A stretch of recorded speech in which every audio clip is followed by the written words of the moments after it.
সুপ্রিয় দর্শক, goldenes24.com news পোর্টালের ফেসবুক পেজে সবাইকে স্বাগত জানাচ্ছি। সুপ্রিয় দর্শক, জাতিসংঘের মহাসচিব অ্যান্টনিও গুতেরেস তার সফর শেষে ফিরে গেছেন। জাতিসংঘের মহাসচিব গুতেরেসের এই সফরকে অত্যন্ত তাৎপর্যপূর্ণ ও গুরুত্বপূর্ণ বলে বিবেচনা করা হচ্ছে।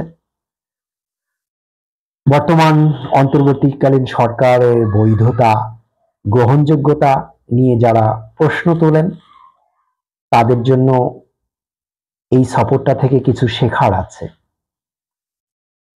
এই সফরটি অন্তর্বর্তীকালীন সরকারের বৈধতা ও গ্রহণযোগ্যতাকে অনেক বেশি বাড়িয়ে দিয়েছে। তিনি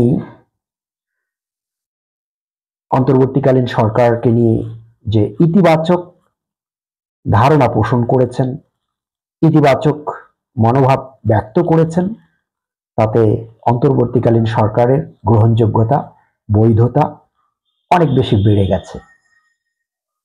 সুপ্রিয় দর্শক, এই সফরটি আরেকটি দিক থেকে খুবই গুরুত্বপূর্ণ।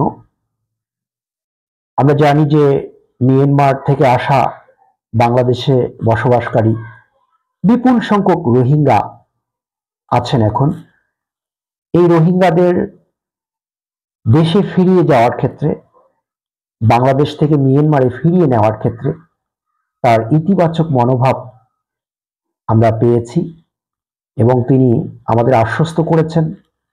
আমাদের অন্তর্বর্তীকালীন সরকারের প্রধান উপদেষ্টা ডক্টর মোহাম্মদ ইউনূস তার সঙ্গে আলোচনা করে আমাদেরকে জানিয়েছেন, আশা প্রকাশ করেছেন যে 2026 সালের কোনো এক ঈদে রোহিঙ্গারা তাদের দেশে গিয়ে ঈদ উদযাপন করবে। এই দিক থেকেও গুতেরেসের এই সফর বাংলাদেশকে অনেক কিছু দিয়েছে। সুপ্রিয় দর্শক, আরেকটি বিষয় গুতেরেস খুব স্পষ্ট করে বলে দিয়েছেন, বাংলাদেশকে নিয়ে সারা পৃথিবীব্যাপী যে প্রোপাগান্ডা চলে, স্পেশালি বাংলাদেশকে নিয়ে ভারতে ও ভারতের অভ্যন্তরে যে প্রোপাগান্ডা সৃষ্টি করা হয়, যে ফোবিয়াগুলো তোলা হয়, ফোবিয়াগুলো সৃষ্টি করা হয়, যে আতঙ্ক তৈরি করা হয়, স্পেশালি ইসলামোফোবিয়া, এই ইসলামোফোবিয়ার কোনো ভিত্তি নেই বলে গুতেরেস স্পষ্ট করে বলে দিয়েছেন এবং তিনি অস্বস্তি বোধ করেছেন, আনইজি ফিল করেছেন যে বাংলাদেশকে নিয়ে কেন পৃথিবীব্যাপী এই প্রোপাগান্ডা ছড়ানো হয়। এই প্রোপাগান্ডার কোনো ভিত্তি নেই, এই ইসলামোফোবিয়ার কোনো ভিত্তি নেই বলে তিনি সুস্পষ্ট করে জানিয়ে দিয়েছেন।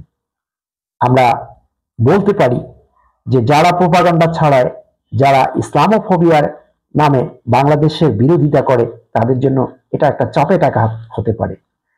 আরেকটি বিষয় গুতেরেস খুব স্পষ্ট করে বলে দিয়েছেন, স্পষ্ট করে তার মনোভাব ব্যক্ত করেছেন যে বাংলাদেশের প্রশাসনিক কাঠামো, বাংলাদেশের নির্বাচন ব্যবস্থা ও বাংলাদেশের সংসদীয় ব্যবস্থায় যে একটা সংস্কার কার্যক্রম চলছে, অন্তর্বর্তীকালীন সরকার যে একটা সংস্কার কার্যক্রম চালাতে চাচ্ছেন, সেই সংস্কার কার্যক্রমের প্রতি গুতেরেস দৃঢ় সমর্থন ব্যক্ত করেছেন এবং 4 দিনের সফরে তিনি বাংলাদেশকে নিয়ে স্টাডি করেছেন।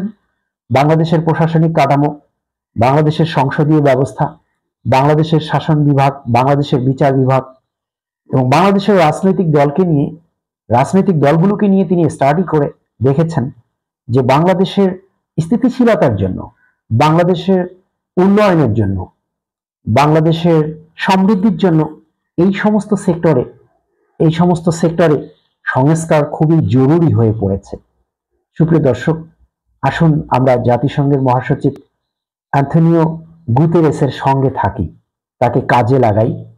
তাকে কাজে লাগাতে পারলে বাংলাদেশ স্থিতিশীলতার মধ্যে থাকবে, বাংলাদেশের সমৃদ্ধি আসবে এবং আন্তর্জাতিক পরিমণ্ডলে বাংলাদেশের সুনাম বৃদ্ধি পাবে এবং যারা প্রোপাগান্ডা ছড়াচ্ছে, যারা ইসলামোফোবিয়ার নামে বাংলাদেশের বিরোধিতা করছে, তাদের জন্য এটা কাল হয়ে দাঁড়াবে, বাংলাদেশের জন্য মঙ্গল হবে।